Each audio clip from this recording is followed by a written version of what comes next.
on Christmas, my dad always comes over at Christmas, like a Patrick Swayze marathon. It was Roadhouse and Point Break back to back. I was in my glory. My wife and dad think Point Break is stupid. I'm like, are you crazy? Point Break is a classic. For their bank robber, it's a surf movie.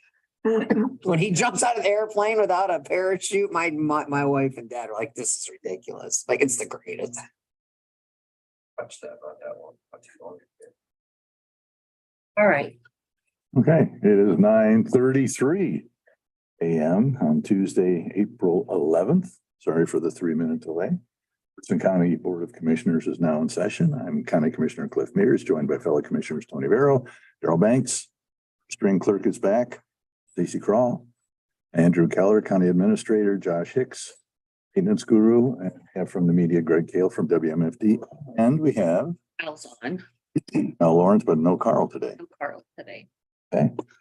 Our first order of business is to certify the record of proceedings for April 6th. So moved. Second. Mears, Yes. Banks, Yes. Commissioner Vero. Yes. Do I have a motion to approve the applications? So moved. Second.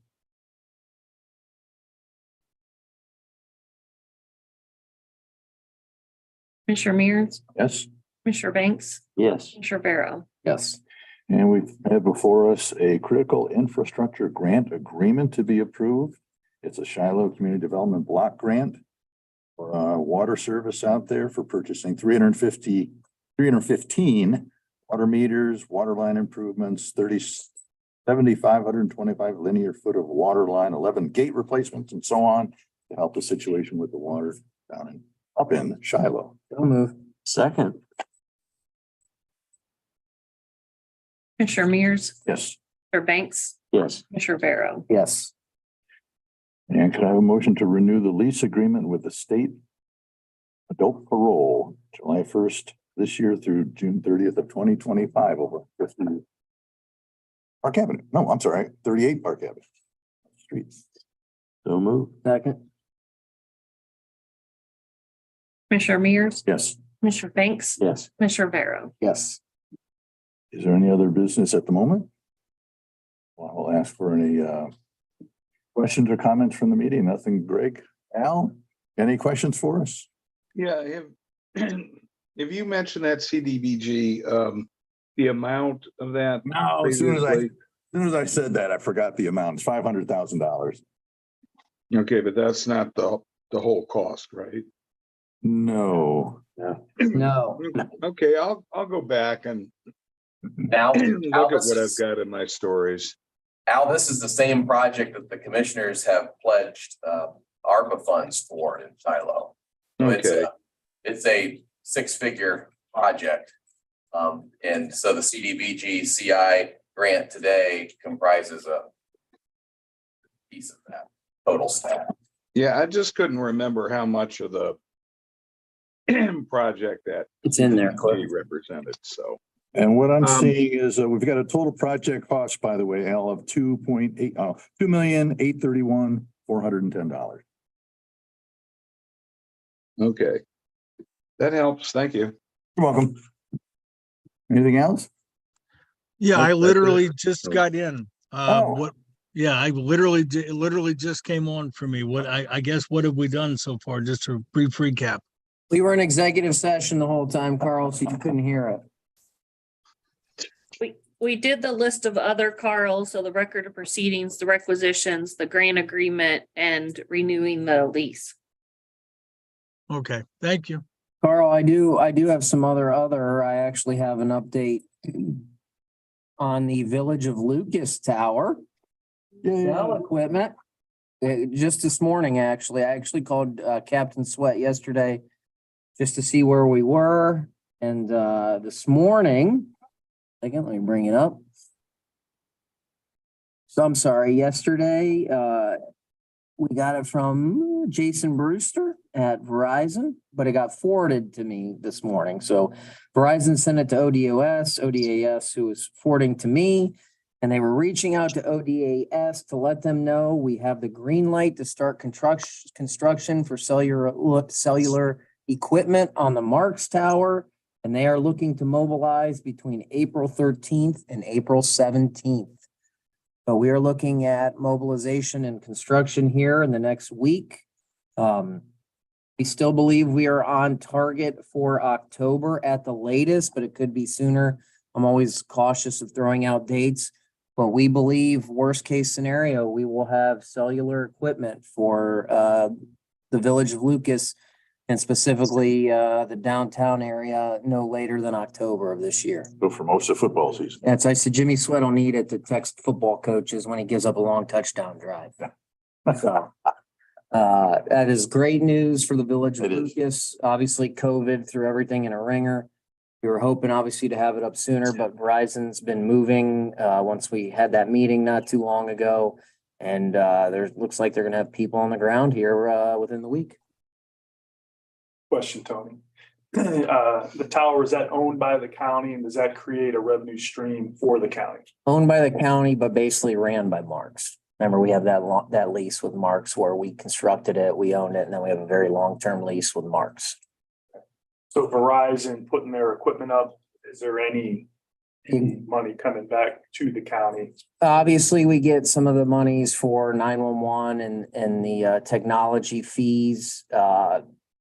Money coming directly to us? No. But if you recall, we specifically designed that tower to be bigger than most Marks towers, so it can handle the additional cellular equipment. So we built it specifically to have cell equipment up on the tower.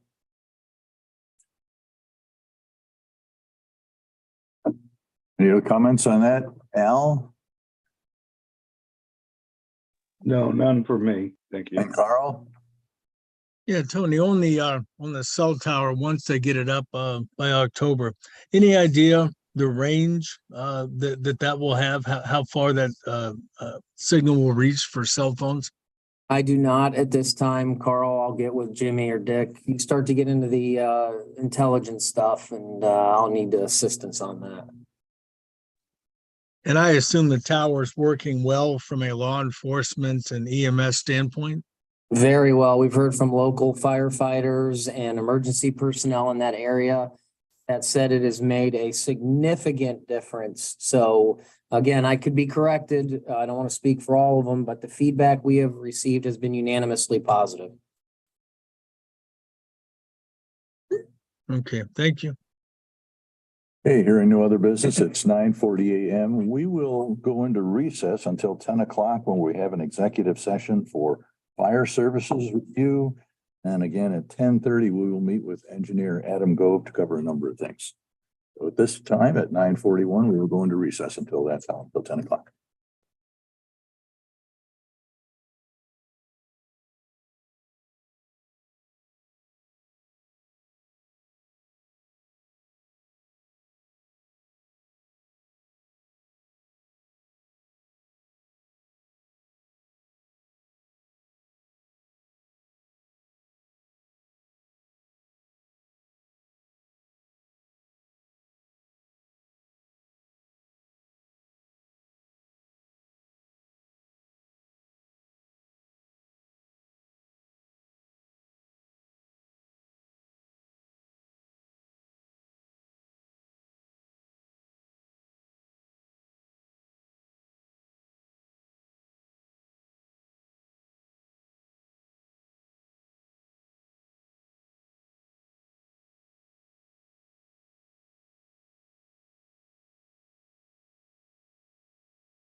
It is 10 a.m.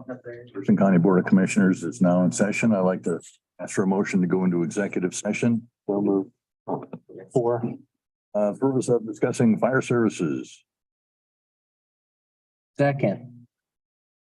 Review the RFPs. Review the RFP for fire services. Correct. Commissioner Mears. Yes. Commissioner Banks. Yes. Mr. Barrow. Yes.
Richland County Commissioners is out of executive session at 10:14. We had a active discussion regarding the RFP for county buildings. Offer a motion to award to Corson a 2-year contract, fire services totaling $71,974. We want to add the options for renewal. With options, that this is a 2-year contract with options for 3 additional years beyond that. Yes, 1-year renewals. correct. So moved. Take us through April 30th, 2028, if we approve all extensions. So moved. We start this on May 1st. That sounds good to me. May 1st, we will start this. There we go. Couple weeks. Commissioner Mears, Yes. Commissioner Banks, Yes. Commissioner Barrow. Yes. Buddy online? Al, questions? Yeah, this same company you're using right now, isn't it? That's correct. Okay, that's all I had. Yeah, just to go over the dollar amount, 71794. Yes. 71974. 974, okay. And what exact service does Corson provide for that for that contract? There's a whole list. They check the sprinkler alarms, the fire suppression systems, sprinklers. They service all, we take our fire extinguishers, have them serviced there. And there's other just various things that they do. The jail and Dayspring, because they both have kitchens, they have special needs. So we have to have like a hood and suppression system checked twice a year. Fire pump tests, restaurant system inspection. So, it's more than just checking your sprinkler system. We have to make sure that they're following codes as well. Everything to stay compliant with the state fire marshal. Correct. Okay, and how many requests, how many proposals did you get with the RFP request? 2. Who was the other proposal? What was the amount on that? It was Schmidt.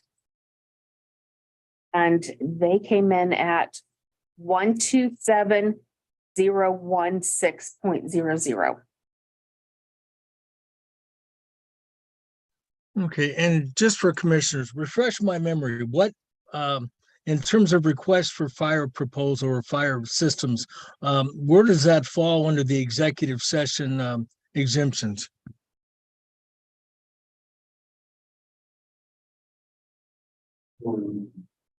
Andrew, you probably can answer that better than the rest of us. Get ready to get schooled, Carl. Oh, I'm not trying to be schooled. I'm just asking an honest question. This is actually the same authority that the commissioners use anytime they enter executive session to discuss a request for proposals. More nuanced than some, but it's 121.22. I'm going to guess at it. I'm going to say letter K, but that provides that the commissioners can enter executive session to discuss any matters required to be kept confidential by state or federal law. And in this case, the state law that requires it be kept confidential is Ohio Revised Code section 307.862. And I think that's division C, but I'm not 100% sure. Point Andrew. Hey, pardon me, I'm just, I understand if you're discussing proposals, I guess, but I'm not sure how this differs when you open bids and you look at them that way, I guess. That it was an honest question. I always wondered.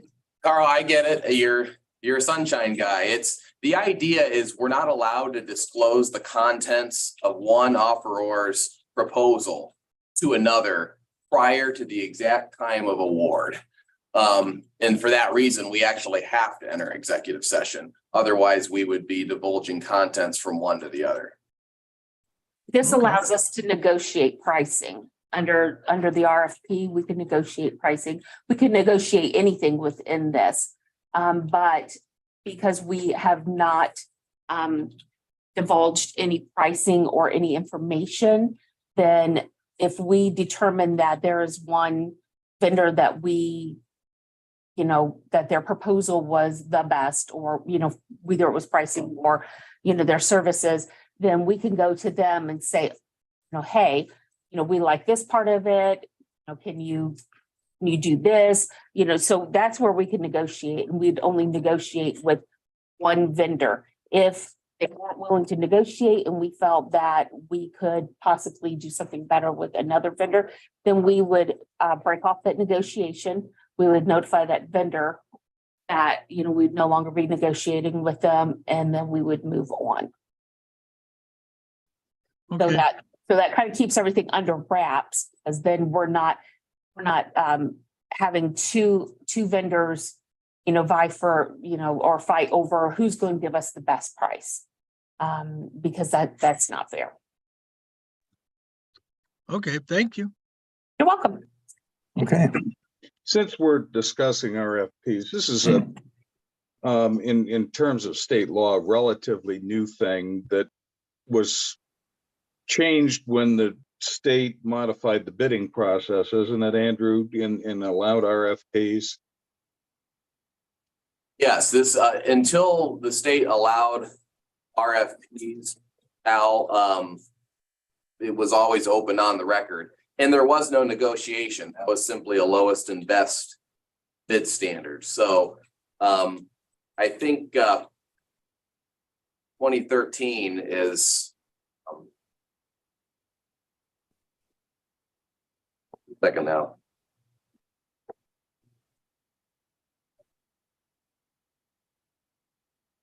Yeah, this is certainly much more recent than the, Yeah, I was thinking. the in terms of invitation to 5 bid to 10 statute. years. Yeah. Yeah. I was thinking that was done within the last 5-10 years. Yep, and for Carl, it's 121-22 G5. You're a student of open meetings law, Carl, so I know you'd appreciate that. Unless you're at the Ashland Land Bank. So I don't cover Ashland Land Banks, but I did notice the Richland County Land Bank actually voted on an email proposal the other day. I did note that. Those are confirmed at public meetings. It's a way to expedite public matters while also complying with the Ohio Open Meetings Act. So mind your tongue. We are not Ashland, and we have had a computer and many computers for a long time, Carl. Thank you. okay. Hearing no other business. Commissioners going to recess at 10:22 until 10:30. Initiatives with County Engineer Adam Go.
Strone, what do you expect? Like, who's gonna take on that job for 19 grand?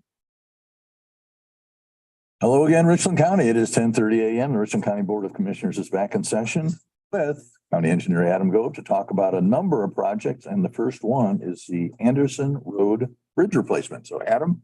Sure now. All right, so we recently opened bids for supplying and setting of an aluminum box culvert on Anderson Road. And there was one bidder. Our estimate for this portion of the project was $65,000.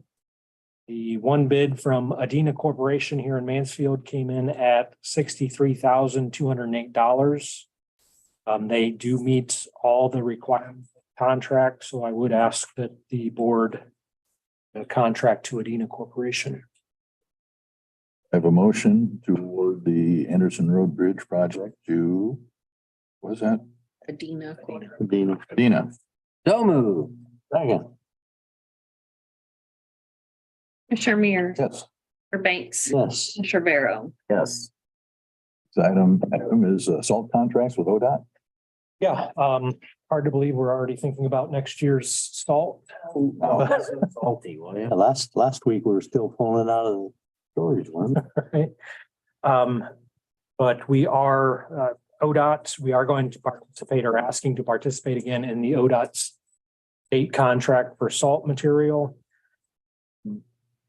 At the same quantity, 2,500 tons through that contract. We do need to pass this resolution to participate in that contract. We will also be doing our separate contract that we do every year, county and townships, probably in May. We are coordinating with the townships, their quantities at this time. So, but this one is for, like I said, the state salt contract. I would make a motion to authorize the engineer to participate in the ODOT with salt. Second. Commissioner Mears, Yes. Commissioner Banks, Yes. Commissioner Barrow. Yes. I imagine it's far too early to anticipate what the cost is going to. Yeah, just not sure at this time.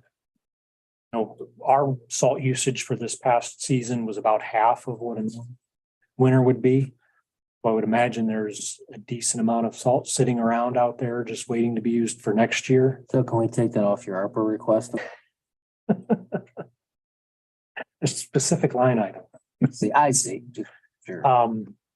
But I would imagine trucking, the delivery of the material won't going down, so that will either hopefully stay the same or maybe a slight increase in next. On city council, and it was so volatile. Oh, yeah, you just High then. don't know what you're gonna get. Okay, just thought I'd ask. Next order of business is about asphalt material. Yep. Recently opened our sealed proposals for asphalt material for this year. We received 3 proposals from Kokosing Materials, Sarver Paving Company, and Marzane Materials. Because this is a little bit different than a bid. It's a proposal where they give a price and answer some other questions as far as location, ordering instructions, that type of thing. There is a summary I put together for you. So asphalt, I would ask that we award a contract for the material supply to Sarver Paving Company and Marzane Materials. Those prices came in for Sarver. It was $2 a ton for all a surface asphalt mix. And then $69 a ton for it's a base asphalt material, a little bit more open graded than a surface. Marzane came in at $85 a ton for the surface asphalt, $75 a ton for the base asphalt.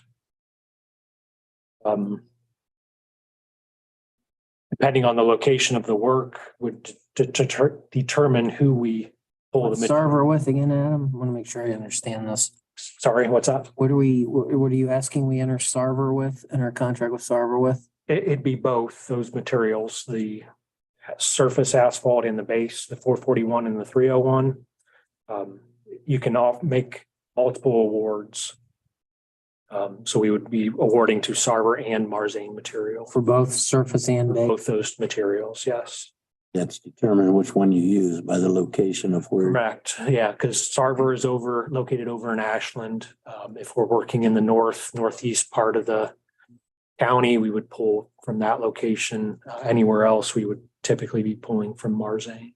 And these prices are about 30% higher than last year. Correct, yeah. And last year was 15% higher than 2021. Prices are going up. I have a motion to award contracts to Sarver Paving and Marzane for asphalt materials for 2023. Move. Second. Commissioner Mears. Yeah. For Banks, Yes. Pharaoh. Yes. Andrew, do we need to do anything on the ARPA piece? This is separate. This is not going to be ARPA funds on that. This is material that we use for patching repairs we need to make. We're going and we're picking up the material from the plant Okay. and taking it to the job site. Speaking of ARPA funds, Now we'll do the ARPA piece. Correct.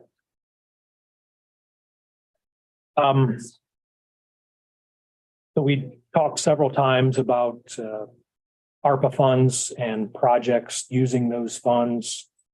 And we are nearing the time where we're going to go out for bid for contract resurfacing work for this year.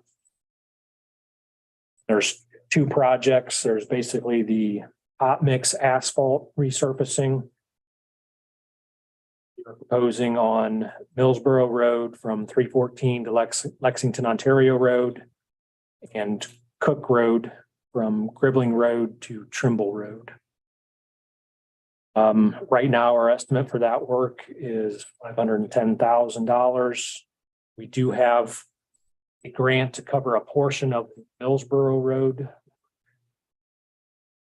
Approximately $110,000 from Ohio Public Works Commission, which would put our local funds at $400,000.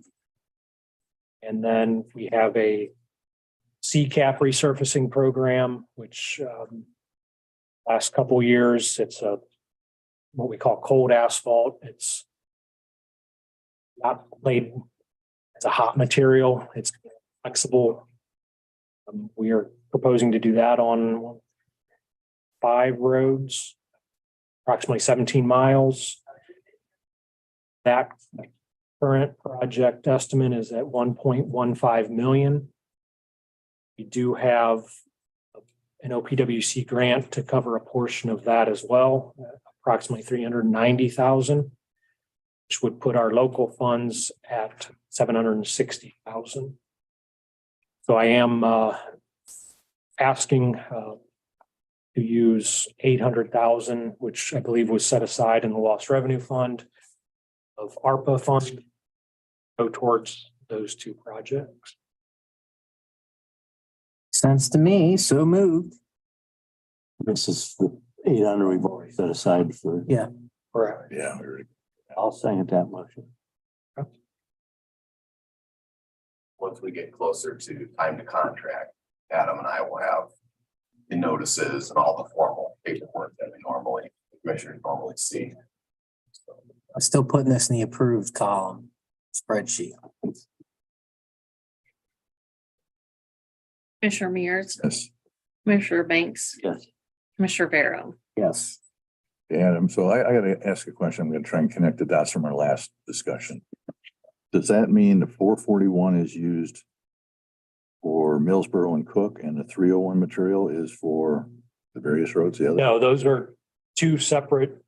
So one was hot mix and the other is cold, so one was. Nope, the resurfacing of Millsboro and Cook is going to be its own contract. So we will put out a contract, a contractor will hopefully bid and perform that work. The material that we're awarding to Marzane and Sarver, it's just that, it's just the material. So we would, Right, yeah. we would go out and pick up, and this is for just any county road that needs to be repaired, patched, pothole filled. There's no designated road at this time to just lay that material down on. It's just setting a price that we can go and pick up that material for that price. Carl and Al still on? I guess my last comment on ARPA funds would be I did supply a spreadsheet that Clinton County has been maintaining for County Engineers Association. Our original lost revenue fund, our figure was, I think midway through 2021, I put it around that 800,000 mark. To monitor that cost or loss. And based on those numbers, actual loss in 2020 and 21 comes out to 0.229 million lost revenue. Just putting it out there, I do have additional projects that we could put those monies toward. Talking with Andrew, we did get some direction from, I think came from the state or feds, that the restricted ARPA can be used for road and bridge projects, but Yeah, that's a new development. Recent months, actually it's new legislation from the federal government that allows restricted ARPA to be used towards certain road and bridge infrastructure projects, so that could come in handy if we have money available or restricted ARPA monies available. That's the. They can be used for. Yeah, we will always listen to requests. and that's why I kind of wanted to bring it up. And this request is for an additional 429. So I don't think he's formally requesting. Right, He's right. casting the line out there to say, hey, If it my were true revenue loss. 429. Gotta speak Gove here. I have many years of experience in speaking Gove. Dipping his toe in the pool right now. Right. Yep. Just the bug in the ear. That's right, that's right. And he'll walk up to you at some sort of meeting, and say, yeah, remember, you know. State looks reasonable. So that's not a no, but it's not a yes. Thank you. The media might have some questions. Sure. Right. Well, Al, what you got? Yeah, and I didn't quite understand or hear that lost revenue figure you had from Clinton County. Yeah, so Clinton County has been maintaining a spreadsheet to calculate the lost revenue based on the COVID scenario and For all counties. for all counties, yeah, and because the gas tax is split evenly among all counties, it's the same for all counties. Their figure through 2020 and 21 would be 1.229 million of calculated lost revenue And that's per county. per county, correct? Okay. Okay, I didn't quite get that figure. The other figure I didn't get was the tonnage figure for Sarver's surface asphalt. They were at, the surface was $82 a ton. Okay. I think you answered just off the top of my head all the other questions I had for now, so thank you. Yep. Carl, anything? Yeah, if we could just back up a little bit. When you started talking about ARPA projects, you talked about hot mix asphalt resurfacing. It was Millsboro Road to where? That was Millsboro Road from State Route 314 to Lexington, Ontario Road. And what about Cook Road? From Gribbling Road up to Trimble Road. How many miles is that total? I think we're right between 3.5 to 4 miles. Combined between both those roads. Okay. And your estimate is about 510,000 to do that work. Correct. Okay, and so you said something about CCAP. What was that? Yeah, that's the old asphalt resurfacing we've been doing over the last couple years. And that one we're plan to perform about 17 miles of resurfacing. How does that differ from, technically speaking, from the hot mix asphalting that you're talking about on the other two roads? Sure. It's a different process. You make the asphalt, it has stone and asphalt material in it. You don't have to place it hot, so it's laid down at ambient temperature. And it's more open graded, stays a little bit more flexible. And you roll in a cover stone on top of it. We've done it on several roads up in the northern part of the county, a Free Road, and Olivesburg, Fitchville, Franklin Church, just a couple that we've done over the last 2 years. And you're satisfied that does it last as long as the first one you were talking about? We're hoping it does. I think one of the benefits is it stays flexible, so you can go out and re-roll it if it gets out of shape. Hopefully it won't crack as much as your hot mix asphalt. And but it's only good for certain types of traffic. You don't want a lot of traffic on it. You don't want a lot of truck traffic. So we've been happy with its performance so far in the couple roads we've done, so. Okay. And it sounds like it's not as expensive if you're able to do 17 miles for 1.15 million. Correct. It's about 2/3 of the cost of hot mix asphalt. Okay. When you talk about lost gas tax, is that strictly because people not driving as much in 2020 and 2021? Yes. Yeah, there was a big reduction in the amount of road miles traveled during those years. Now, does that take into account any of, the push toward electric vehicles? Does any of that count toward that? Has your organization seen much impact statewide on that? I think overall the state has seen some impact from that. I think that's going to continue to grow as there's more and more of a push for either more fuel efficient vehicles or electric vehicles. But I don't think that really played a part here. This was more just based on the calculations of lost gasoline sales. Okay, and at some point then you might return to seek that other $400,000 that you kind of put a bug in the commissioner's ear about, correct? Almost guaranteed, yes.